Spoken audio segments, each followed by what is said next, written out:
This playthrough is rated T for teen.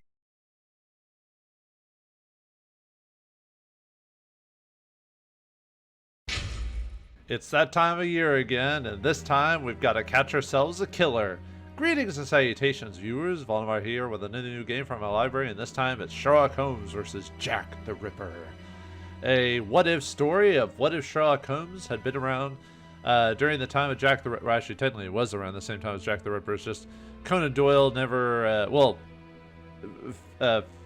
fake-wise, theoretically, you know, when he was written around, Arthur Conan never wrote a story about this, but Frogwares Games decided to, in 2007, decided to make a what-if story of what Sherlock Holmes went against Jack the Ripper and how he would have caught him.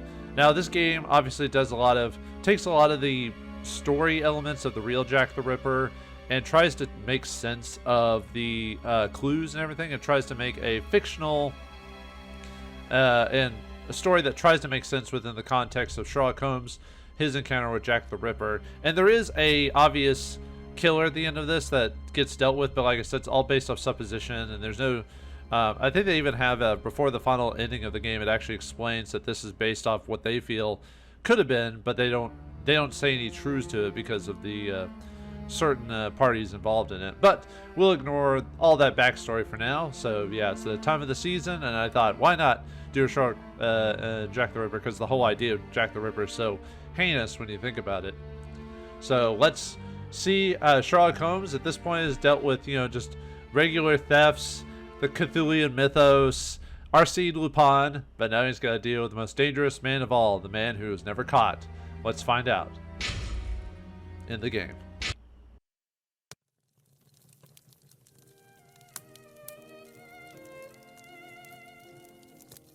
In the name of my health and yours, Holmes, stop smoking so much. There is more fog in our apartment than in the street. You are right, Watson, but this evening is never ending, and I have nothing to do but make smoke rings. A more amusing pastime would suit better, but my doctor is against it. Perhaps a little tune on the violin. My heart is not in it tonight, Watson. Have you noticed how this cigarette burns? Would you not say it is like a life being consumed? How many lives will end tonight in London? How many crimes will be committed within the life of a single cigarette? Ah, the vanity of existence. It is but complaints and smoke, the meagre panache of its sickly soul. The tobacco is giving you very somber thoughts. I am certain that this inactivity will not last. Let's retire. You'll be in better humour tomorrow. Reason speaks. Let's to bed.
Come this way, my lovely.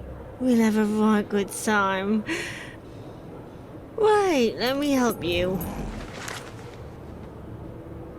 Oh, it's my hair that pleases you.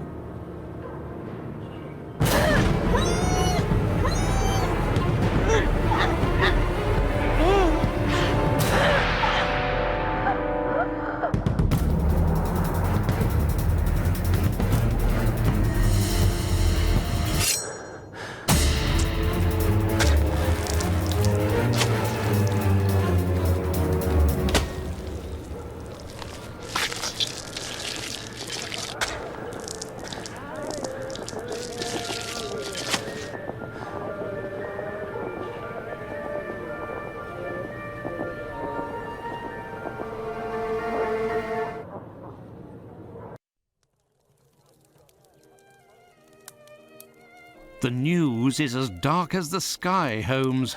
An inquest has been opened into the murder of a poor woman in the East End.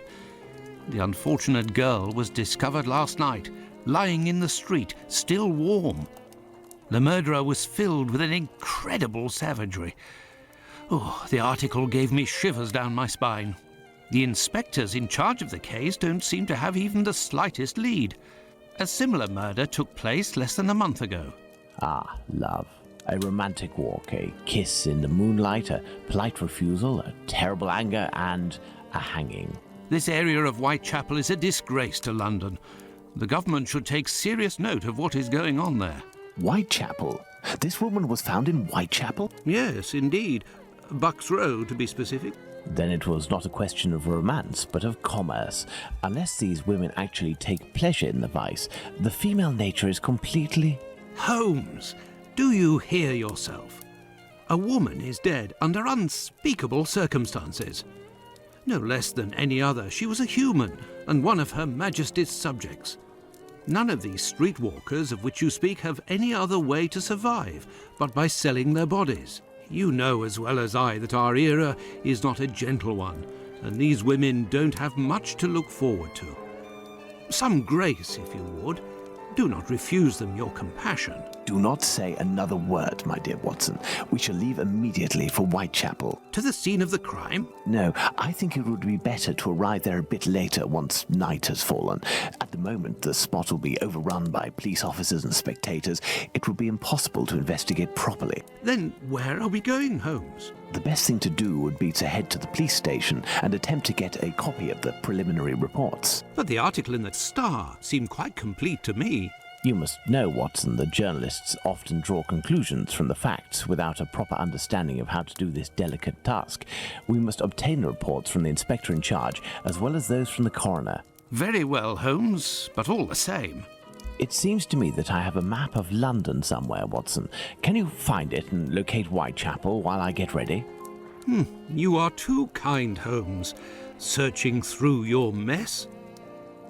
Of course, we gotta start a game with fetch quests, but yeah, this happens quite a bit in the books where Sherlock Holmes seems to be a bit callous, and Watson has to kind of pop him up on his attitude towards things, because that's how, you know, Sherlock Holmes is kind of like this weird autistic, you know, savant or whatever that kind of forgets human emotion at times.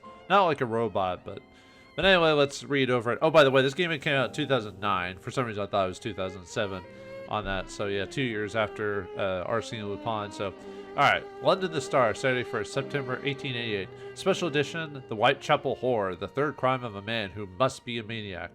Women lured to by streets to be butchered. The latest victim identified. Opening of the inquest, great local excitement. The victim of the latest Whitechapel horror, the woman who was found yesterday morning in Bucks Row, completely disemboweled with her head narrowly gashed from her body, was known for a time completely unknown. As the news of the murder spread, however, first one woman and then another came forward to view the body, and at length it was found that a woman answering the description of the murdered woman had lodged in a commissioned lodging house, 18 Thrall Street, Spitalfields. Women from that place were fetched, and they identified the deceased as Polly, who had shared a room with 3 other women in the place on the usual terms of such houses. Nightly payment of 4d each woman having a separate bed. It was gathered that the deceased had led the life of an unfortunate while lodging in the house, which was only for about 3 weeks past. Nothing more known about her but that when she presented herself for lodgings on Thursday night, she was turned away by the deputy because she had not the money. She was then the worse for drink, but not drunk, and turning away laughing, saying, "I'll get with my DOS money. See what a jolly bonnet I've got now." She was wearing a bonnet which had not been seen with before and left the lodging house door. A woman of the neighborhood saw her later, she told the police, even as late as 2:30 on Friday morning in Whitechapel Road. Late as 2:30 on Friday morning in Whitechapel Road, opposite the church and at the corner of Osborne Street, and at 3:45, she was found within 500 yards of the spot murdered. The people of the lodging house knew her as Polly, but about 7:30 last evening, a woman named Mary Ann Monk, at present an inmate at Lambeth Workhouse, was taken to the mortuary and identified the body as that of Mary Ann Nichols, also called Polly Nichols. She knew her, she said, that as they were inmates of the Lambeth workhouse together in April and May last. The deceased having been passed there from another workhouse. On 12th May, according to Monk, Nichols left the workhouse to take situation as servant at Ingleside, Wandsworth Common. It afterwards became known that Nichols betrayed her trust as a domestic servant by stealing £3 from her employer and absconding. From the time she had been wandering about, Monk met her, she said it was about 6 weeks ago, when herself out of the workhouse and drank with her. She was sure the deceased was Polly Nichols, and having twice viewed the features as the body lay in a shell, maintained her opinion. There is a terrible significant similarity between this ghastly crime and the two mysterious murders of women which have been occurred in the same district within the last 3 months. In each case, the victim has been a woman of abandoned character. Each crime has been committed in the dark hours of the morning, and more importantly, still is pointing to one man, and that man, a maniac. Being the culprit, each murdered has been accompanied by hideous mutilation. In the second case, that of the woman Martha Turner, it will be remembered that no fewer than 30 stabs were inflicted. The scene of this murder was George Yard, a place appropriately known locally as the slaughterhouse. As in both other cases, there was in this not the slightest clue to the murder. No one was known to have any motive for causing the woman's death. She was parted from her husband and had lived with a man named Turner, but the searching coroner's inquiry revealed nothing connecting either with the crime. It was fancied that some of her many wounds had been caused by a bayonet. She was said to have been seen with a soldier shortly before her death. Some soldiers were paraded at the tower, and one said to have been identified by policemen as having been waiting about George Yard just about the time of the murder. But nothing came of it. The first murder, which strangely enough did not rouse much interest, was committed in Osborne Street. The woman in that case was alive when discovered, but unconscious, and she died at the hospital without recovering her senses. Consequently, she was unable to whisper a word to put the police on the track of her fiendish assailant, and her murder had remained a mystery. All 3 crimes had been committed with a very small radius. Each of the ill-lighted thoroughfares to which the women were decoyed to be foully butchered are off turnings from Whitechapel Road, and all are within half a mile. The fact that these 3 tragedies had been committed within such a limited area and are so strangely alike in their details is forcing on all minds the conviction that they are the work of some cool, cunning man with a mania for murder. There are no new light thrown on the case this morning. At 9 o'clock, the body of the deceased was removed from the mortuary to an improvised operating room on the premises, and Dr. Ralph Llewellyn made a post-mortem examination. The object of the examination was to determine, if possible, the order in which the various cuts were made. It is evident from the cuts in the throat that her head was bent back by the murderer before the knife was used. Whether the other mutilation took place before or after death remains to be settled, as also the position in which the woman lay when the deed done. There are several questions on this kind, which may throw light on the case, notably the small quantity of blood at the place where she is found, and the fact that there must have been much of it somewhere else. At present, clues to the murder are entirely lacking, and the location of the place which the deed was done was the first point necessary to establish. Okay. So, like in the previous game, you have a first person and secondary mode. So you can, click on a character, double click on them to move, or you can change to first person mode with R key, or you can press the middle of the mouse. You can use WASD to move in this mode, and then you press the shift key to run, or you can switch back. I prefer usually I don't like first person mode, but in this game, I kind of actually prefer first person mode, so we'll be sticking in that unless otherwise noted, so. But yeah, interesting. Holmes's experiment table. Interesting thing is that rumors are interest to the.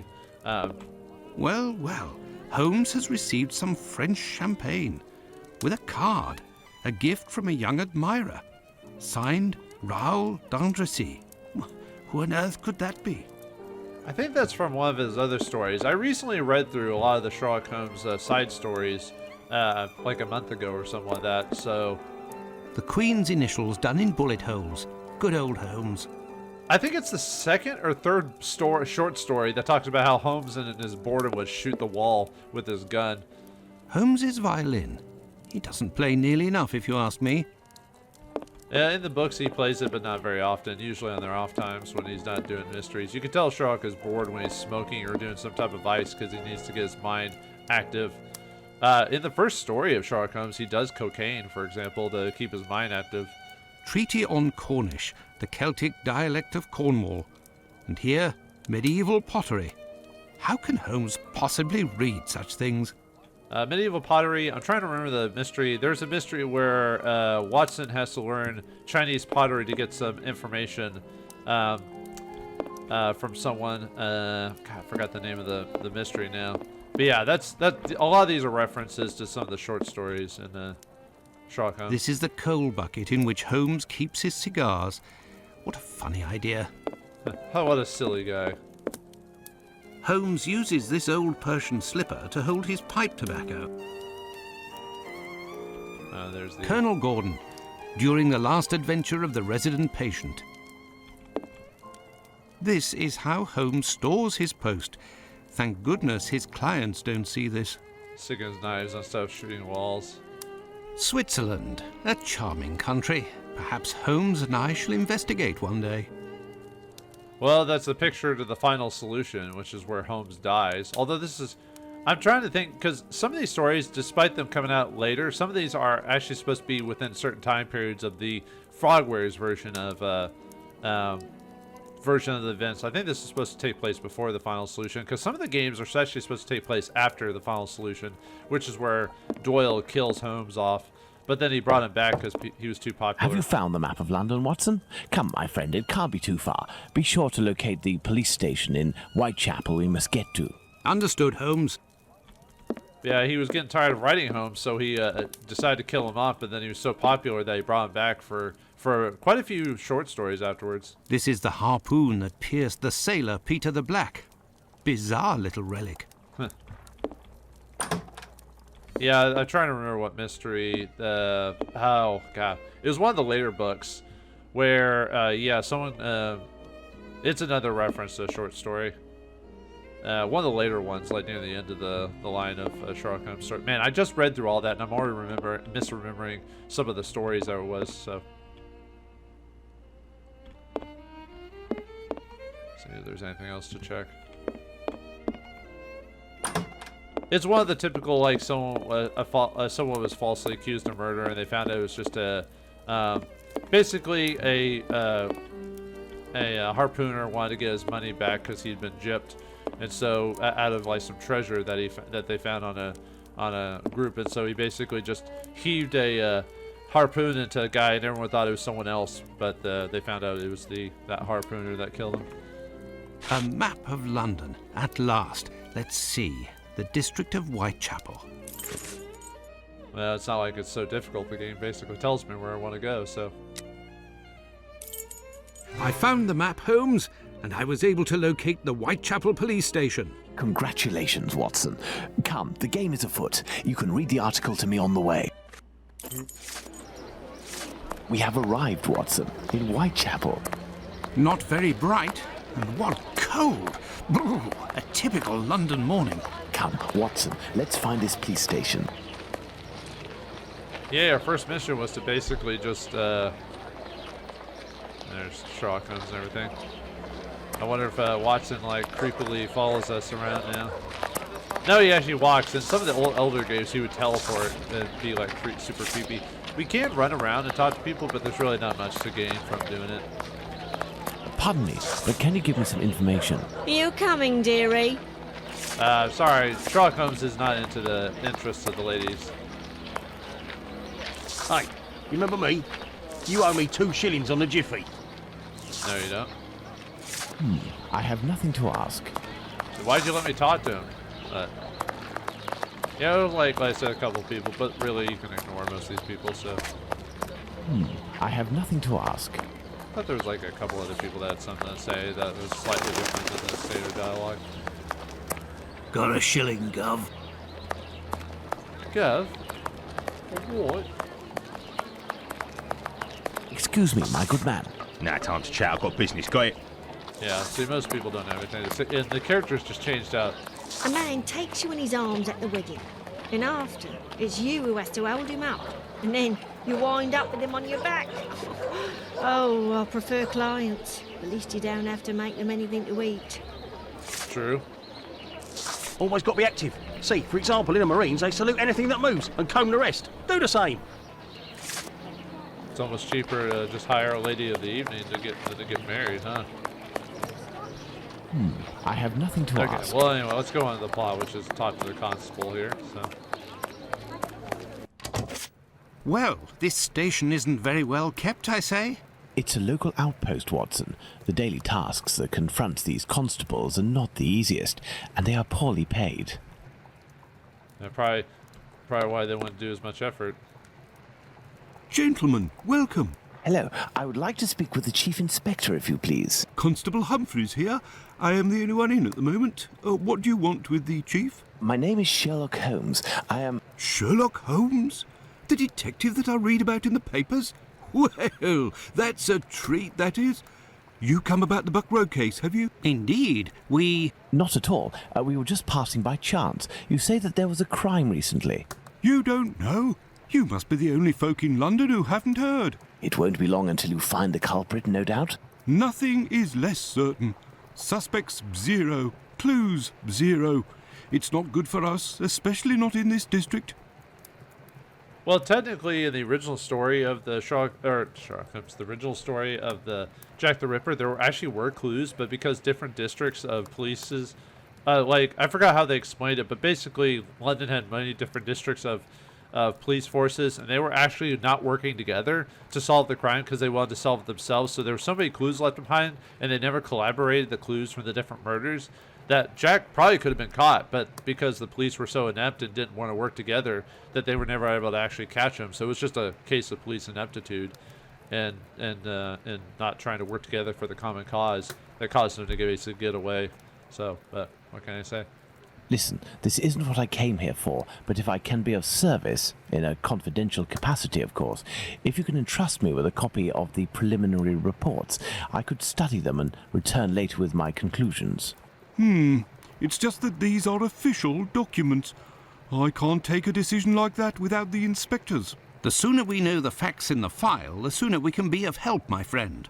Say, if you are Sherlock Holmes, you can find anything, isn't that true? With your magnifying glass, footprints. My performance is often embellished by my biographer. Ah, good. Good. I will give you the reports, but could you do me a small favour first? During my rounds, I dropped a leather folder containing some papers. Nothing of importance, but it's a big mistake. I would go looking for it myself, but I am stuck here on duty. I must have lost it near the seedy boarding house not far from here. Left when you leave the courtyard and left again in the lane.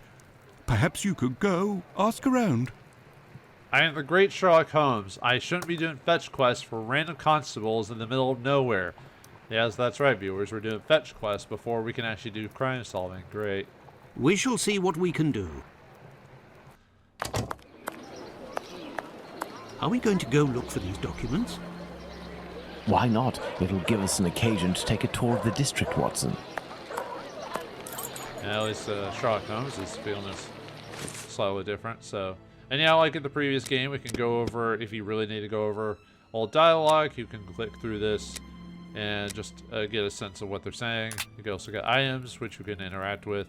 Documents, like the paper we got. Notes, you can actually make notes when you get, or you'll get notes about certain items when they're stated, but we don't have to worry about that. And then we can change our perspective. But okay. See, I don't think. What are we doing, Holmes?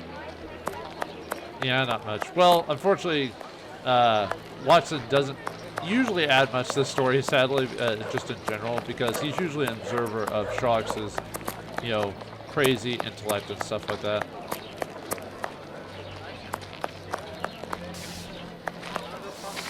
Good day, sir. You wouldn't happen to have seen a leather folder on the ground around here, would you? Good day, gentlemen. Finley, caretaker of this building. Here to serve. And yes, less than an hour ago. But some of the local urchins picked it up and God only knows where it might be now. That's unfortunate. This police bag contained documents that the local police will miss. You're inspectors? Not at all. I am Dr. Watson, and this is Sherlock Holmes, the detective. Sherlock Holmes, the great detective. You must be here about last night's murder. Have you discovered the identity of the poor woman? Indeed, I'd only to read the papers. Mine is dated from this morning, and it does not say who it is. Yeah. I'm not really engaged in this case, but if I can help the police, I will do so willingly. Oh, to be sure. I've been told that Inspector Aberline is in charge. A very capable man. Yeah, okay, so we need to talk to him at some point. But we need to find this folder first, otherwise we can't go on with the game. So, according to you, I have no chance of finding this folder then? Indeed. But I, on the other hand, should be able to find it. Do me a favour in exchange. A vagrant comes almost every night to sleep in one of the nooks not far from my windows. He coughs, howls, sometimes even sings. He's quite hefty and I don't dare approach him. I've lost 3 tenants because of him. If it's you who speaks to the police, they will take this matter more seriously. Tell them about the captain. They'll know who you're talking about. In the meantime, I'll find your police bag. Yeah, talk about padding the game, shall we? So, but, alright. Yeah, unfortunately the bad thing about this game is you have to do fetch quests before we even get started with the plot, so. East London Advertiser. Another Whitechapel mystery. Horrible murder in Bucks Row, Whitechapel. Scarcely has the horror and sensation caused by the discovery of the murdered woman in Whitechapel some time ago had time to abate when another discovery is made, which for the brutality exercised on the victim is even more shocking and will no doubt create as great a sensation in the vicinity as its predecessor. The affair is up to the present is enveloped in complete mystery, and the police have as of yet no evidence to trace the perpetrators of the horrible deed. The facts are that the constable, John Neal, was walking down Bucks Row, Thomas Street, Whitechapel, about 3:45 on Friday morning, when he discovered a woman about 35 and 40 years of age lying at the side of the street with her throat cut right open from ear to ear. What is it they call it, the Irish smile or whatever? The instrument with which the deed was done, traversing the throat from left to right. The wound was about 2 inches wide and blood was flowing profusely. She was discovered to be lying in a pool of blood. She was immediately conveyed to the Whitechapel mortuary when it was found that besides the wound in the throat, the lower part of the abdomen was completely ripped open, with the bowels protruding.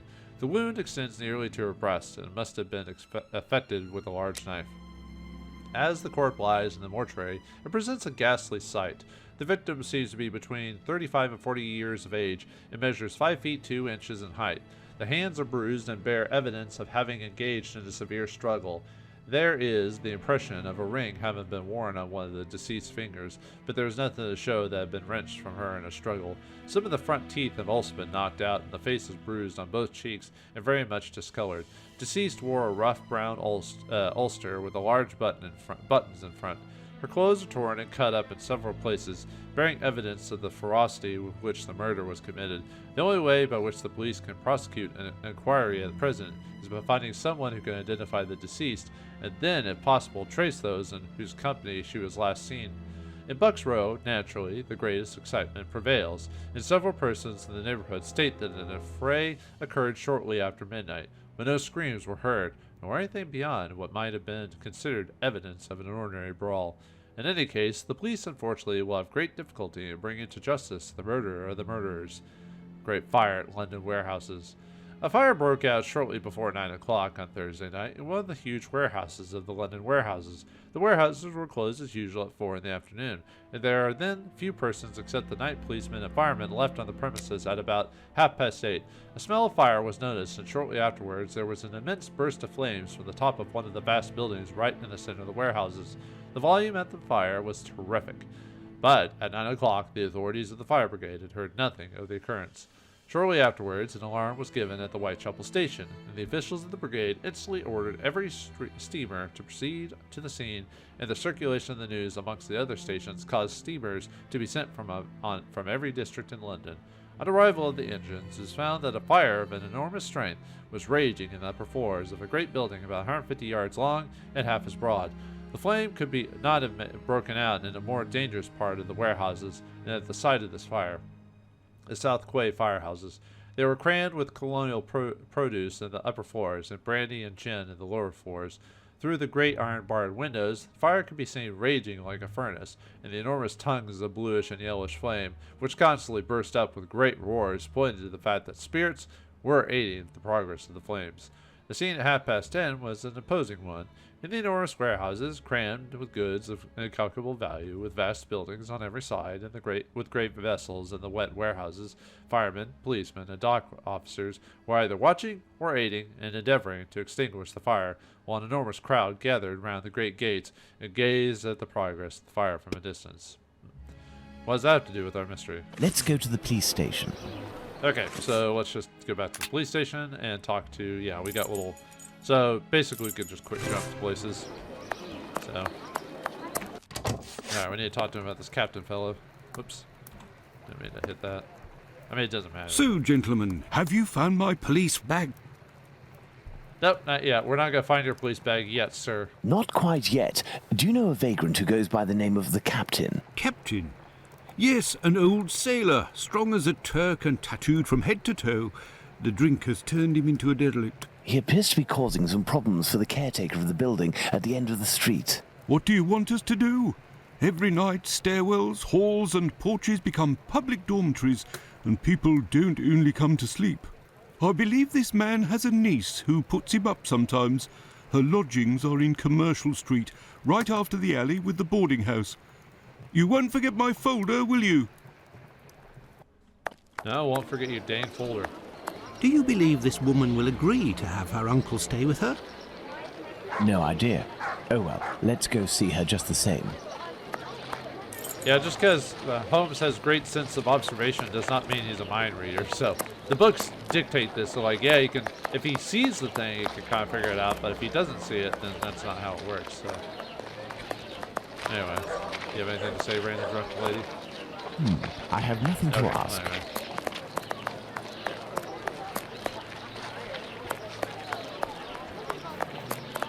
Oh wait, no, it's, I think it's the other direction.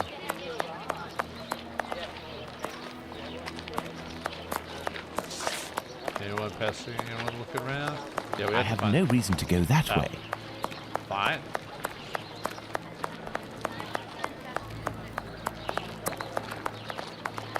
Now, do you have anything to say, Bobby? Pardon me, but can you give me some information? If it's to file a complaint, you should go to the station. How useful you are. Well, without money, we can't do nothing. I mean, you can say that about anyone, really, when you think about it, so.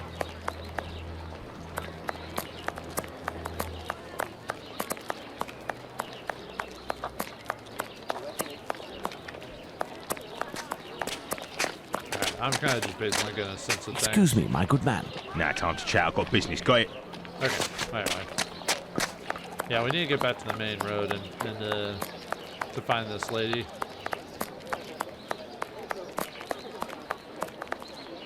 Trying to make sure everything can be seen so that way we can There. There she This is where the niece of the captain must live.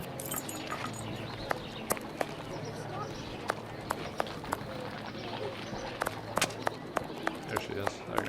I knew it was around here somewhere. Good day, miss. Would you happen to be the niece of the man known as the captain? Oh, yes, that would be me. What has he done this time? He isn't... Oh, my God. I'm on my way. Oh, lovely lady. Miss, we have come to ask if you could have your uncle come live with you. He sleeps under the windows of a boarding house, causes the caretaker no end of problems. I know. I've lodged him for a while, and he was the same here. My landlord made me kick him out. I'm ashamed, you know. I never should have, given the state of his health. He coughs day and night. Yeah, at least you thought, well, I mean, if your landlord didn't. There might be a way to calm his cough. I am a doctor.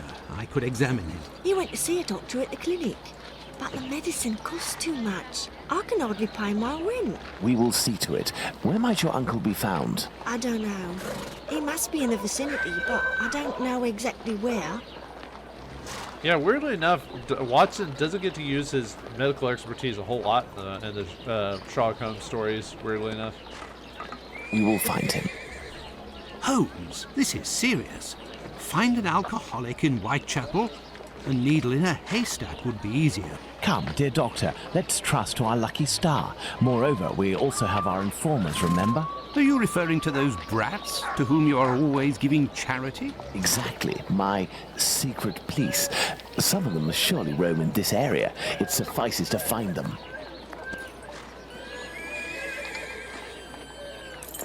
Yeah, Sherlock Holmes paying little children to give him information, which is, he uses them a few times, not very often as much as you like after all the short stories. I think he only uses them like 4 or 5 times in all the short stories. Hello, young man. How are you? I recognize him. It's the lad who sells newspapers, who is always calling outside our windows at Baker Street, early in the morning. Hello, Mr. Holmes. It's a treat to see you again. What can I do? Well, you can tell me all the information, yo. Would you happen to know an old sailor who goes by the name of the Captain? A poor man who hits the bottle a bit hard. Of course, Mr. Holmes. He's there at the end of the street. Round to the left he is. But be careful. He can be a tough customer, that one. Very good, my young man. The doctor will give you a little something. Watson? Huh? I say, Holmes? Is he always such a skinflint with you, Mr. Holmes? Well, thanks to you, Mr. Holmes. Anytime you need me. Holmes is pretty, gives his boys a lot of, well, he pays them well, I guess, considerably, so. I can hear someone coughing more than is natural, Holmes. Yes, Watson. The poor man cannot be too far away. There he is. Time to put him out of his misery. If, in order to listen to us, this man imposes as condition that we find his pet cockroach, there will be another murder in Whitechapel today, Watson. Yours. Ah, All right, jeez, Sherlock. he is in a critical state, Holmes. He has barely a month left. Is there a way, dear doctor, to ensure that this last month passes in silence? Really, Holmes, sometimes you... Oh, really? I will make note of some medicine to get immediately that will relieve his pain. Very well. I will locate an apothecary or a clinic. Alright, so now we need to go to the apothecary, so... Find the medicine, Holmes. We must make haste. Except he's got a month to go, so you don't really have to make haste. Find the medicine, Holmes. We must make haste. Alright, whatever. So, whoops. Alright, map. Yeah, let's go to the clinic. This building is a clinic. Creepy clinic, but most buildings back in the most buildings back in the day were creepy anyway, just because it's London in general.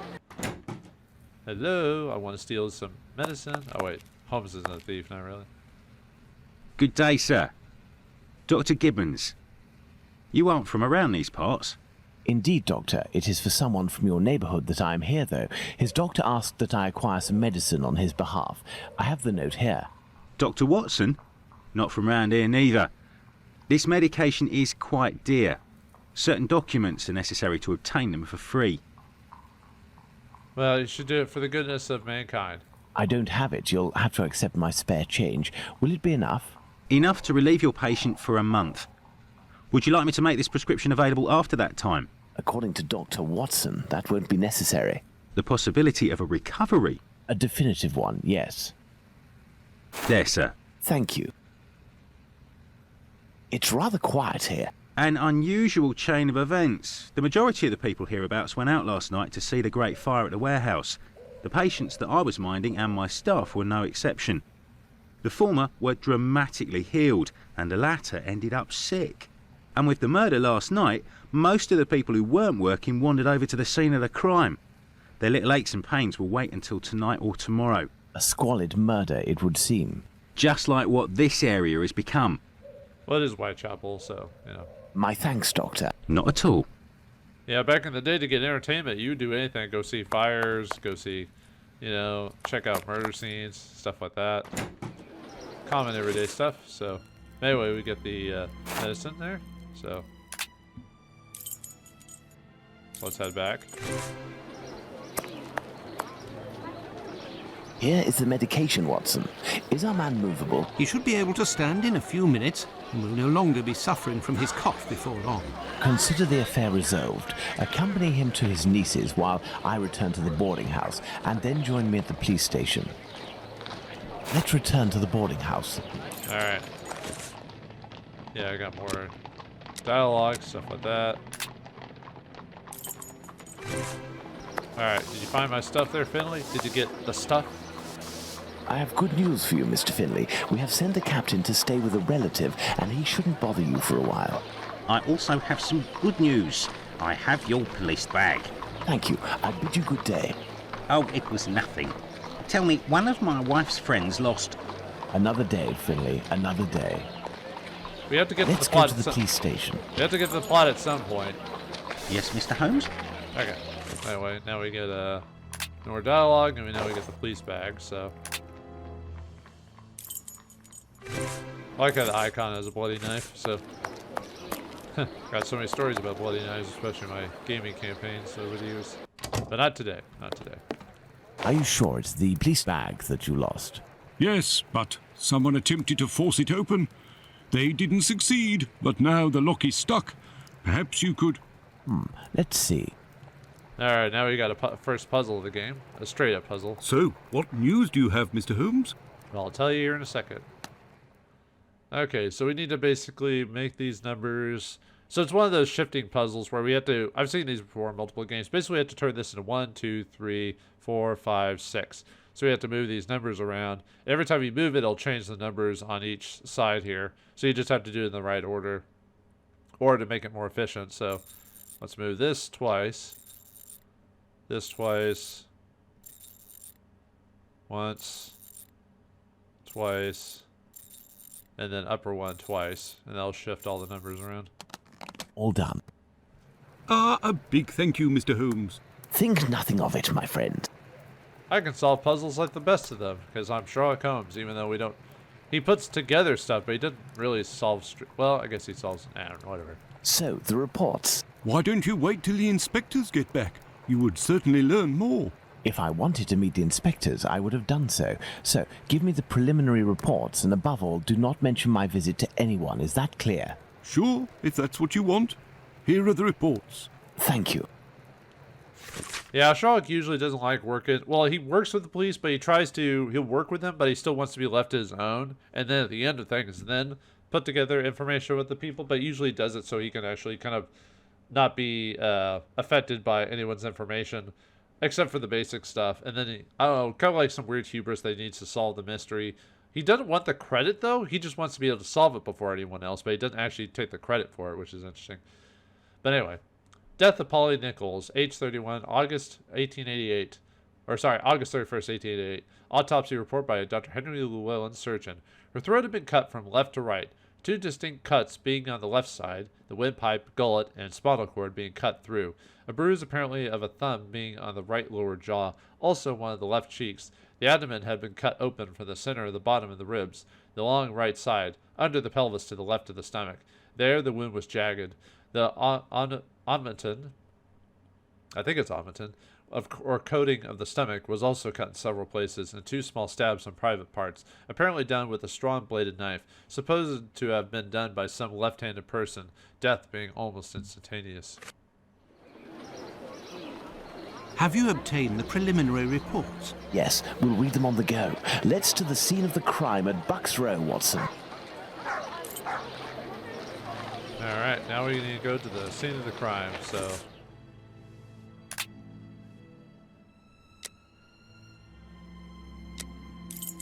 Let's see... There it is. Alright, need to find the murder.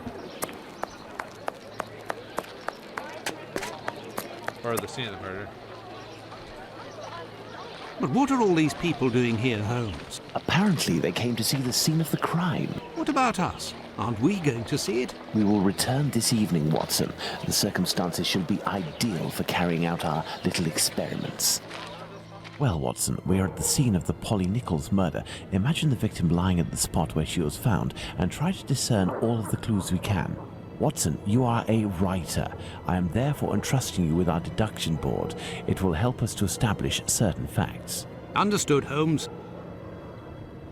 Alright, let's check the body here. Well, the form of the body anyway, not the actual body. That's been taken out, so... What do you think, Holmes? Well, no, I'm about to check the body. No signs of blood. So we got traces of blood. Basically, whenever we get all of the information, it'll all pop up here, and then we can try to put it together to figure out everything. Let's see, you could get help in this situation. So basically, we just have to deduce the facts and then move them over to the right situations to put them all together. So we've got our inventory, but nothing in the inventory right now. And then we can close it, and then we can go to the other screen for our information. But let's look at Nichols herself here in a second. let me back out of this. So let's see. No marks on the ground. The ground is muddy. Okay. What shall we do, Holmes? All right, I'm figuring it out. I'm just making sure I grab everything first. No signs of blood. Okay, just making sure I click that. So. The body was lying on its back, legs straight and slightly apart. The skirt had been lifted up to the middle of the body. The left hand was touching the barn door. The body was still warm. Let's reread the preliminary report for the details on the wounds inflicted upon this poor woman. Alright, let's take a double check, so. Let's look at this poor woman more closely. Obviously, you can't use the actual body because she's not here, so we're using this Microsoft Paint version here. So let's take a look at the character. So there's a bruise on the left cheek.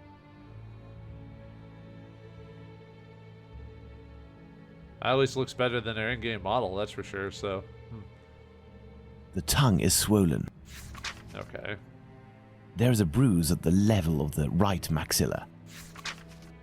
The throat was slit from left to right. There are 2 incisions.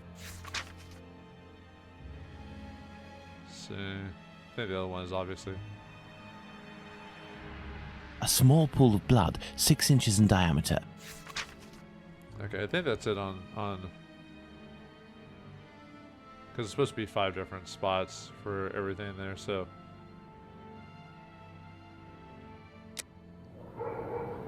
Okay, let's see. Alright, so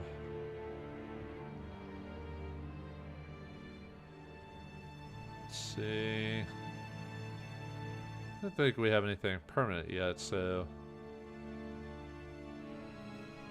I think we clicked on everything right now, so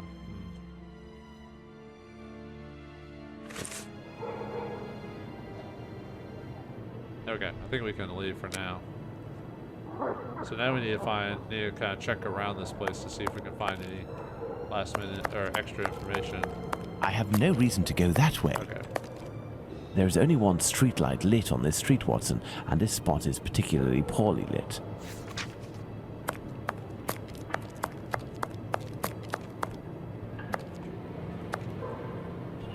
People kissing nearby a death scene? What the heck, man? People are weird.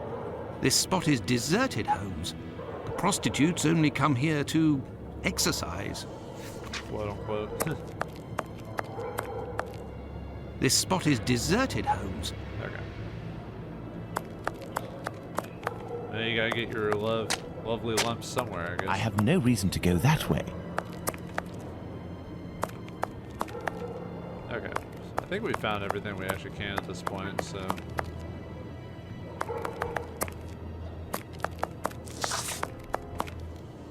Oh, there. I missed. I don't know. Let's see. There is a black bonnet near the left hand. Well, Watson, we have found all of the possible clues, I think. We will now attempt to recreate the scene of the murder. Come closer, Watson. I have to make you up. You are joking, Holmes?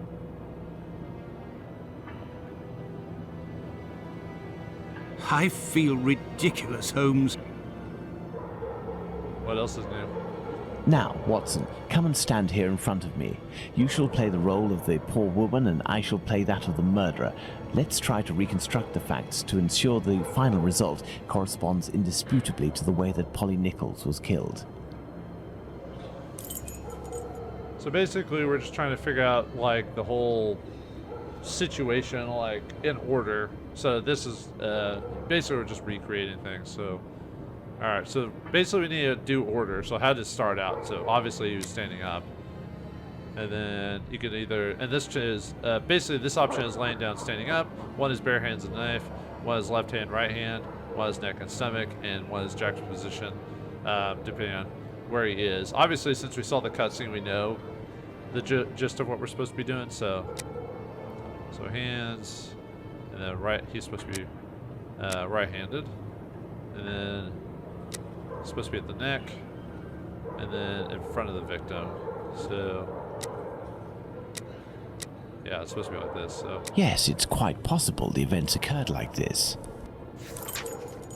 Okay, so that's the first step of events. Basically, choked her before getting out the knife because we saw the cutscene. So, second event is on the ground, Knife. Left-handed this time. And then neck again. And then in front of the victim, which is where we're at, so. The murderer had enough room to inflict the wounds to the neck, and these wounds suggest the left hand was used.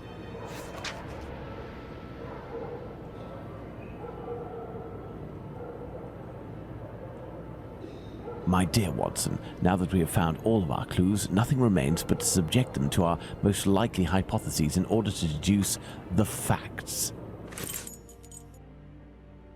Okay, so basically we're now putting everything together. So, okay, so let's see.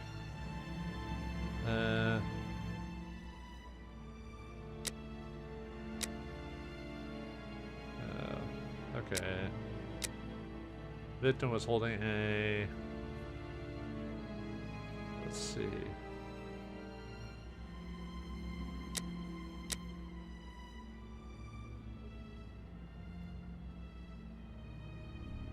Yeah, we're just trying to put it all in the sections together. So okay.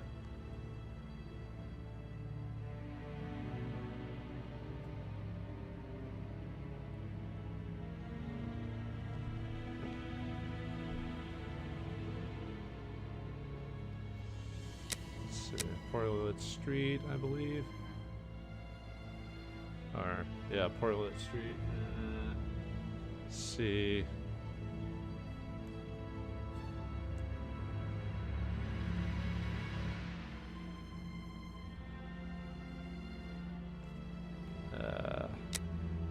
And that one. So put those together.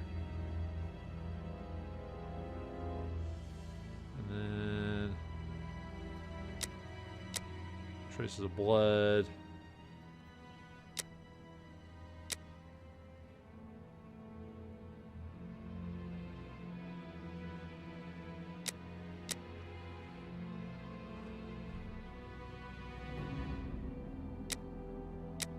Okay, so now that we've set all these up, now we can set up like what we think the conclusions are by clicking this. So, yeah, victim was holding her bonnet at the hand of the murder. The bonnet was already on the ground, so she was holding her bonnet at the hand at the time of the murder. Another conclusion was she wasn't afraid at the time because at the time, she was obviously giving service to the man. So, and then the third conclusion is, she wasn't cautious, didn't have a bonnet. Yeah, she had her bonnet in her hand and was ready to exercise, which is basically to, you know, be with the person. So, all right, and then this one, let's see. The wall was washed. The killer slid her quietly. No, the victim didn't have her throat slit while standing. She was strangled first before doing that. Let's see. Dirty, damp ground. You can have relations on the ground. And then this one is the pool of blood. The blood, yeah, the blood didn't flow into strong spurts. So, which then concludes to this one, which is, let's see. Yeah, was dead before being stretched out because she was strangled before. So that's the first one.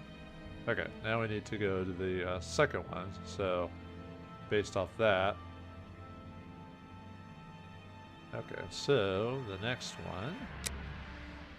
Now we have to put these together.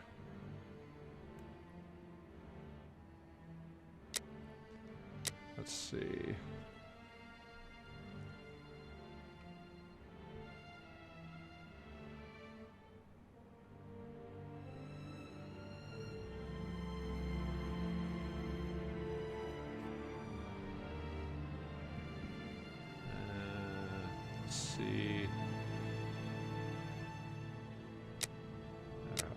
Corpse still warm.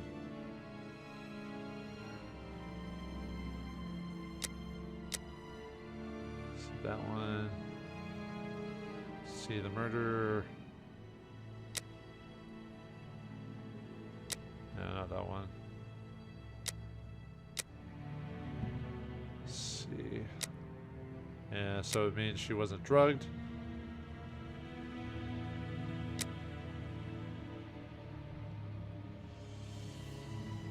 Yeah, she was murdered here. Okay, let's see.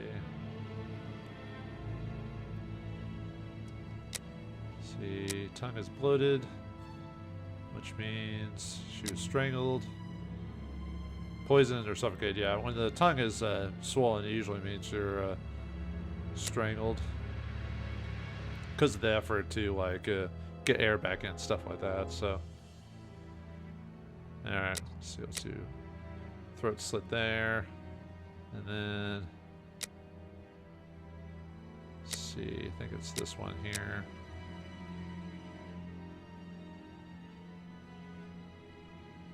Let's see, and then the bottom one here.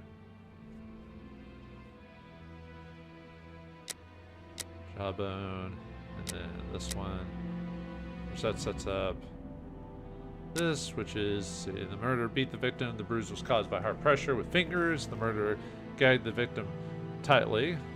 The bruise was caused by hard pressure with the fingers. And then let's see. In this one, the killer's right hand prevented the victim from screaming. There was relations while standing up. The killer's left hand prevented the victim from screaming. Yeah, I put a hand over her mouth. Well, I mean, mainly we're just recreating the cutscene, so. Killer strangled the victim with his right hand. Both hands, yeah, right hand. Man, the guy must be strong enough to be able to do that, huh? Alright, Pete Nichols was, yeah, he's left-handed. Or at least and then, let's see. Final one is, Pete Nichols' killer is a big man, strong man, or a woman. So he's a strong man, so. Oh, wait, no, hold on. Sorry, he's right or left. I don't know why I did that. He's right or left-handed. He's ambidextrous. The victim was most probably dead before being laid down. Once the heart stopped, gravity drained the body slowly, not in a heavy spurt that would have stained half the street. Thank you, Holmes. I understand why you told me not to change clothes. Do you realize that our behavior didn't alarm anyone? The victim's ordeal was even more discreet. By acting in silence, we have confirmed something. The crime definitely took place here. The victim and her murderer were able to come here without making any noise, and afterwards the murder took place without the slightest cry being uttered. Come, Watson, let's go home. We have spent far too long in this sinister alley. And so, my dear Watson, the day and night which we passed in Whitechapel were enlightening, weren't they? An adventure that I most certainly will never relate. To be in the skin of that poor woman. I prefer not to speak of it further. But have we really learned anything about the murderer? Obviously a man, given the necessary strength. We have little to go on, at least no more than the police. But in my opinion, Inspector Aberline has a trick or two up his sleeve. No, I want to talk about the facts and what we can draw from them. We know where the crime was committed and under what conditions. I would like to ask you about the possible motives for the crime. According to you, Watson, what could have pushed the murderer to act in such a way? Well, we have a few options there. We are still missing certain information in order to finish this investigation, Watson. Well, not really. I'm just taking a break there. So, all right. Well, looks like Sherlock Holmes is now no longer have a need to be bored. He's now on the course to find a murderer, the murder of a poor woman, which society has forgotten, but almost Holmes would have forgotten too, if not for the aggressive methods of Watson there. So at least watching you have some use for the stories. Actually, Watson is useful in the stories. It's just a lot of stories like to make Watson to be this kind of bumbling idiot that just follows around, but he has a sense of things, gives Holmes a sense to recollect his thoughts and looks at the other side of things. So. But what will our investigations lead to? We'll be able to get our next step in this mystery and on to the right track. We'll find out next time in the next episode of Sherlock Holmes vs. Jack the Ripper. Thanks for watching. Hope you enjoyed. I'll see you next time.